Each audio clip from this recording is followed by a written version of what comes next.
কাজে এই এক নাম্বার প্রার্থীর জন্য সবচেয়ে কাজের যোগ্যতা থাকতে হবে। কোন প্রার্থী? এক নাম্বার। আমরা খুব প্রার্থী অধিকারে একটা হলো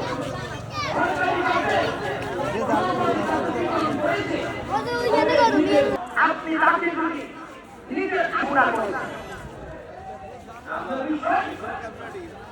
আপনাদের মনে কষ্ট হুজুর আমাদের সংসদে আসলে যারা এমপি প্রার্থী হয়ে কারো এই যোগ্যতা নাই, কারো এই যোগ্যতা এবার আসে না। যদি আপনার সংসদীয় আসনের ভিতরে কোনো ব্যক্তি এই যোগ্যতা থাকে তখন ভোট দেওয়া ফরজ। তখন ভোট দেওয়া বলেন, তখন ভোট দেওয়া কি? আল্লাহ কোরআনে বলেছেন ওয়ালা তাকতুমুশ শাহাদা, এই দুনিয়ার মানুষ ভোট গোপন করা যাবে না, ভোট জায়গা মতো দেওয়া ফরজ।